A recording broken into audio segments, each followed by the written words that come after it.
This is Debashish Awasthi.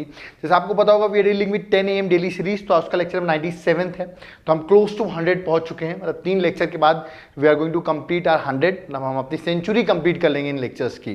तो चलिए start करते हैं और देखते हैं आज कौन कौन हमारा कट ऑफ क्लियर कर पाता है। आज का जो कट ऑफ होने वाला है that is going to be 6 marks. तो याद रखिएगा कम कट ऑफ है, मतलब क्वेश्चन थोड़े ट्रिकी होंगे। अगर आपने थोड़ी सी बेसिक स्टडी की होगी then only you can solve these questions. Okay, so let's start with the today's MCQ series. पहला क्वेश्चन आपसे रिलेटेड है। क्वेश्चन देखिए, पूछा गया है कौन सा स्टेटमेंट करेक्ट है related to a project that is known as Samudrayaan. याद रखिएगा समुद्रयान प्रोजेक्ट है। ऐसा क्वेश्चन भी आ सकता है समुद्रयान प्रोजेक्ट रिसेंटली न्यूज में है, तो it is related to what. तो यहां पर पूछा गया कौन सा statement related to Samudrayaan project is correct. अगर मैं देखूं तो आप इसको रीड कर सकते हैं। पहला है कि एक लिंक है गल्फ ऑफ मन्नार और बे ऑफ बंगाल से रिलेटेड, एक शिपिंग चैनल बनाया जा रहा है पार्क स्टेट और पार्क बे के बीच में। फर्स्ट पॉइंट ये है। दूसरा है comprehensive development Indian coastline and maritime sector में किया जा रहा है, उससे रिलेटेड प्रोजेक्ट है। थर्ड है कि port led direct and indirect development की जा रही है इस समुद्रयान प्रोजेक्ट में। और फोर्थ जो है that is deep ocean mining. आपको पता होगा ओशन में रिसोर्सेज होते हैं, तो उसके लिए डीप ओशन माइनिंग की जा रही है रिगार्डिंग दिस समुद्रयान प्रोजेक्ट। तो which among the following statement is correct. जिसको नहीं पता है याद रखिएगा Samudrayaan project is related to, जिन्होंने फर्स्ट मार्क किया होगा रॉन्ग है। इसका correct answer option number D ही है। रिमेंबर, मतलब जो ओशन में रिसोर्सेज होते हैं उसको याद रखिएगा डीप ओशन माइनिंग करके उन रिसोर्सेज को निकाला जाता है, उसी के लिए प्रोजेक्ट समुद्रयान लॉन्च किया गया है। So this is important, first का आंसर है that is option number D. Okay, next question में आते हैं, क्वेश्चन नंबर सेकंड। ये बहुत इंपॉर्टेंट क्वेश्चन है, याद रखिएगा that is mission reach out. ये मिशन रीच आउट किसने स्टार्ट किया था ये भी पता होना चाहिए। पूछा गया ये न्यूज में है mission reach out, of course इस बार करंट अफेयर्स में न्यूज में रहा है। तो पूछा गया ये मिशन रीच आउट किससे रिलेटेड है। पहला है flood affected regions of Maharashtra, उसके लिए एक इवैक्यूएशन ऑपरेशन था ये। सेकंड, ये बेसिक नेसेसिटी सर्विसेज प्रोवाइड करना था जम्मू एंड कश्मीर रीजन में। थर्ड है एंटी सैटेलाइट मिशन है इंडिया का, या तो ह्यूमैनिटेरियन असिस्टेंस है रोहिंग्यास मुस्लिम्स के लिए। जरा देखिए मिशन रीच आउट, ठीक है, तो बहुत इंपॉर्टेंट है। मैं आपको बता दूं, आई थिंक जिसको पता होगा उसका करेक्ट आंसर मार्क कर लिया होगा। जिसको नहीं पता आपने पता होगा article 370 has been removed. Article 370 अब हट चुका है। जब आर्टिकल 370 हटा रिमेंबर तो बहुत सी प्रॉब्लम्स आई उस टाइम पे। याद रखिएगा जो बेसिक एमिनिटीज होती हैं जो एक सिटीजन को चाहिए होती है, तो उसके लिए इंडियन आर्मी ने एक मिशन स्टार्ट किया जम्मू एंड कश्मीर में, that is mission reach out. तो इसका correct answer option number B है। बेसिक नेसेसिटीज प्रोवाइड की गई सिटीजन्स ऑफ इंडिया को, याद रखिएगा। तो ये इंडियन आर्मी का प्रोजेक्ट था रिमेंबर। तो दिस इज इंपॉर्टेंट, मैंने लिख भी दिया। इंडियन आर्मी ने लॉन्च किया mission reach out Jammu and Kashmir, क्योंकि 370 जब हटा और रीऑर्गेनाइजेशन आपको पता होगा जम्मू एंड कश्मीर 2 पार्ट में डिवाइड हो गया, Ladakh and Jammu and Kashmir union territory बन गया। तो उस टाइम पे याद रखिएगा बेसिक नेसेसिटीज सर्विसेज प्रोवाइड करने के लिए इंडियन आर्मी ने ऑपरेशन स्टार्ट किया था। This is also very important. Okay, चलिए क्वेश्चन नंबर थर्ड में आते हैं। This is going to be important and tricky question, may be बहुत लोग का गलत हो बट आपको सीखने को जरूर मिलेगा इस क्वेश्चन से। क्वेश्चन मैंने यहाँ पे कुछ सेक्टर्स लिखे हुए हैं, industrial sector, domestic sector, commercial sector and agriculture sector. These are the 4 sector which I have mentioned. मैंने आपसे पूछा है इन सेक्टर को आपको अरेंज करना है in terms of increasing order, not decreasing. Increasing मतलब बढ़ते क्रम में, ठीक है, according to the electricity consumption, मतलब कौन सा ज्यादा इलेक्ट्रिसिटी कंज्यूम करता है वो सबसे लास्ट में आएगा। तो सबसे कम से सबसे लास्ट की ओर बढ़ेंगे इलेक्ट्रिसिटी कंजम्पशन पे। ऑप्शंस आपके सामने दिए, आपको अरेंज करना है। तो इंडस्ट्रियल पहले होगा, डोमेस्टिक पहले होगा, कमर्शियल होगा कि एग्रीकल्चर होगा। तो सबसे कम कहां पर याद रखिएगा इलेक्ट्रिसिटी कंजम्पशन होता है, पहले तो आपको ये पता होना चाहिए। तो इसमें करेक्ट आंसर है दैट इज रिमेंबर, आपने आई थिंक मार्क कर लिया होगा, सबसे ज्यादा, कम नहीं पता सबसे ज्यादा सबको पता होगा that is industrial sector. Around 40% याद रखिएगा एनर्जी कंजम्पशन जो है, इलेक्ट्रिसिटी कंजम्पशन जो है that is through industrial sector. तो 1 लास्ट में होगा, मतलब हम 2 ऑप्शंस में आ गए, ए एंड डी, ठीक है। उसके बाद मैं आपको बता देता हूं यहां पर जो करेक्ट आंसर है, आई थिंक जिसको पता होगा उसने अभी तक तो मार्क कर लिया होगा। Correct answer option number A है। जिसको नहीं पता है वो जरूर याद कर ले। सबसे कम जो है वो है कमर्शियल, ठीक है। उसके बाद जो है रिमेंबर दैट इज एग्रीकल्चर, उसके बाद डोमेस्टिक, और फोर्थ जो है इंडस्ट्रियल सेक्टर है। अब आप कहेंगे सर अगर आप परसेंटेज में बता देंगे ज्यादा बेटर है, तो मैं इसीलिए मैंने आंसर में आपको थोड़ा सा डायग्राम दिखा दिया है। देखिए सबसे ज्यादा तो आपको दिख रहा होगा 4th नंबर पे इंडस्ट्रियल है, ठीक है। 3rd नंबर पे आप देख रहे होंगे डोमेस्टिक, दैट इज 24%।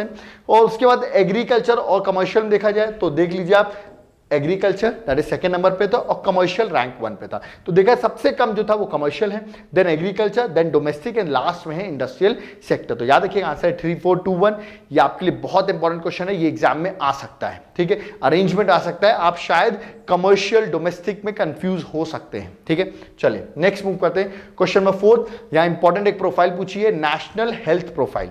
इंडिया में नेशनल हेल्थ प्रोफाइल कौन रिलीज करता है, ठीक है। ऑप्शन है food safety and standard authority of India, आपने सुना होगा इसके बारे में, FSSAI। नेक्स्ट है central Bureau of Health intelligence. Third है सेंट्रल मेडिकल सर्विसेज सोसाइटी, या फोर्थ है इंडियन, याद रखिएगा, फार्मास्यूटिकल कमीशन, ठीक है। तो ये 4 ऑप्शन हैं, आपको पता होना चाहिए नेशनल हेल्थ प्रोफाइल कौन इशू करता है। नहीं पता था, इसको अब याद कर लीजिए, कट ऑफ इसलिए 6 मार्क्स है। Correct answer option number B है, that is Central Bureau of Health Intelligence. Remember this is an important question, exam में ऐसे क्वेश्चन आ रहे हैं, रिपोर्ट्स और ऐसे कोई प्रोफाइल हो, कोई इंडेक्स हो, वो क्वेश्चन पूछे जा रहे हैं। तो करेक्ट आंसर यहाँ पे ऑप्शन नंबर बी है, ओके। नेक्स्ट क्वेश्चन नंबर 5 में आते हैं, फेम इंडिया, शायद आपने सुनी होगी, वैसे फेम इंडिया तो 2015 की स्कीम थी, बट मैंने यहाँ पर एक क्वेश्चन पूछा है, दैट इज फेम इंडिया 2, ठीक है। फेम इंडिया का सेकंड पार्ट मैंने आपसे पूछा है, व्हाट इज दिस। तो पूछा गया which among the following statement are correct regarding FAME India 2.0। Of course that is second FAME India, मतलब 1 कंप्लीट हो चुकी है, अब 2 चल रही है। पहला है कि ये जो पहला आपको पता होना चाहिए, फेम इंडिया जो थी फर्स्ट पार्ट थी, किससे रिलेटेड थी, then only it could be easy for you. ये क्वेश्चन आप डन मानिए, एग्जाम में आपको देखने को मिलेगा, मेरा ऐसा मानना है। क्वेश्चन ये स्टेटमेंट ये है कि ये इलेक्ट्रिक व्हीकल इंडस्ट्री जो है, याद रखिएगा, इलेक्ट्रिक व्हीकल इंडस्ट्री को प्रमोट करने की बात कर रहे हैं through incentive, through subsidies provide करने के लिए, इसमें जो इलेक्ट्रिक व्हीकल्स हैं उनकी संख्या बढ़ाई जाए। रिमेंबर, उसकी मैन्युफैक्चरिंग, उसकी सेल्स को प्रमोट किया जाए, पहला स्टेटमेंट है। और सेकेंड जो है, ये जो फेम इंडिया सेकेंड है, याद रखिएगा इसमें लिखा हुआ है, इसको इंप्लीमेंट कौन कर रहा है, ministry of new and renewable energy, renewable energy इसको इंप्लीमेंट कर रहा है। These are the 2 statement. FAME India बहुत इंपॉर्टेंट स्कीम है, याद रखिएगा। इसका करेक्ट आंसर मैं बता दूं, यहां पर करेक्ट आंसर सिर्फ पहला ही करेक्ट है, पहला ऑब्जेक्टिव करेक्ट है, सेकेंड जो एजेंसी लिखी हुई है, मतलब जो मिनिस्ट्री लिखी है, वो गलत है। ये क्वेश्चन एग्जाम में आ सकता है, आप यहां कंफ्यूज हो सकते हैं कि कौन सी मिनिस्ट्री है जो फेम इंडिया की बात कर रहा है, क्योंकि देखिए इलेक्ट्रिक व्हीकल की बात कर रहे हैं, तो आपके दिमाग में रिन्यूएबल एनर्जी तो आएगा ही, तो आप सोचेंगे बोथ आर करेक्ट, बट यहाँ पर करेक्ट आंसर 1 ओनली है। मैं आपको बता देता हूं, इसको जो इंप्लीमेंट कर रहा है वो है ministry of heavy industry and public enterprises. तो प्लीज आपको याद रखना है कौन सी मिनिस्ट्री के अंदर है, ministry of heavy industries and public enterprises, ठीक है। फेम इंडिया का फुल फॉर्म मैं बता देता हूं, faster adoption and manufacturing of electric vehicles, ये फेम इंडिया का फुल फॉर्म है। और ये जो फेम इंडिया है, remember it's a part of national याद रखिए, national electric mobility mission plan. इस प्लान के अंदर ही याद रखिएगा ये फेम इंडिया लॉन्च किया गया था, फेम इंडिया स्कीम लॉन्च की गई थी। फेम इंडिया 1 मैं आपको बता चुका हूं ऑलरेडी, 2015 में लॉन्च किया गया था।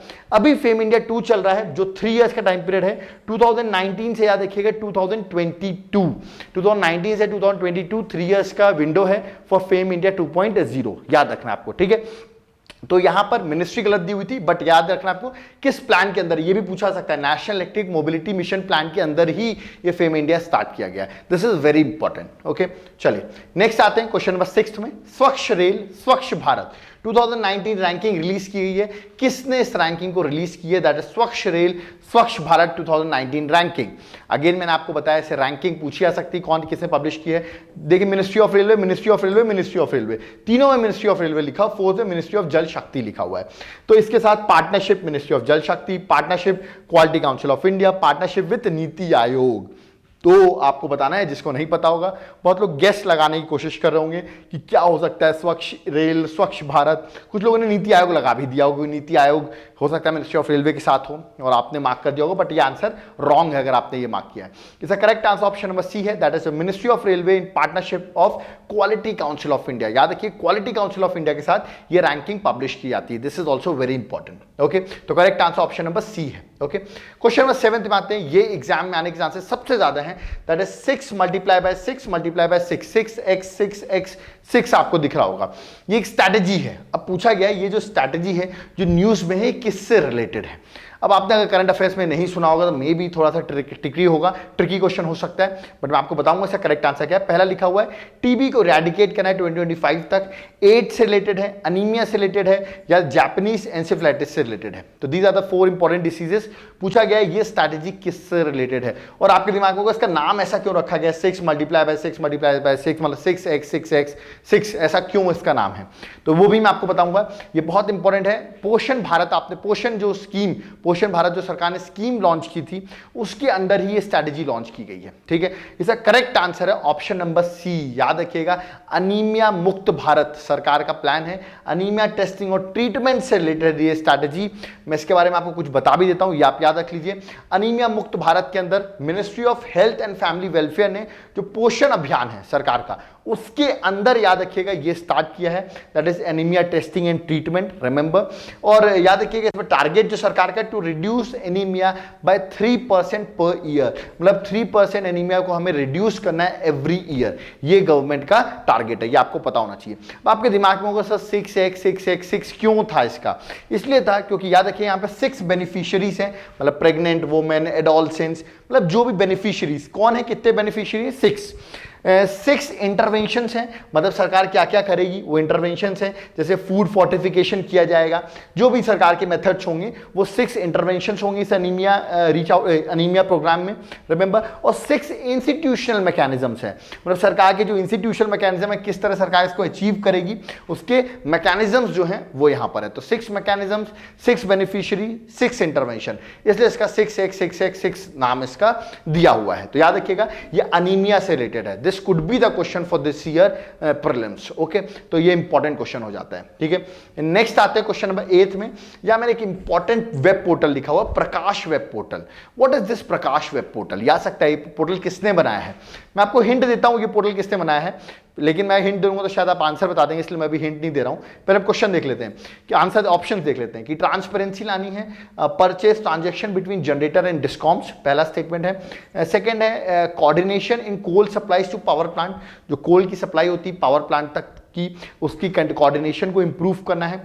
थर्ड है to combat menace of child labour, trafficking and sexual abuse.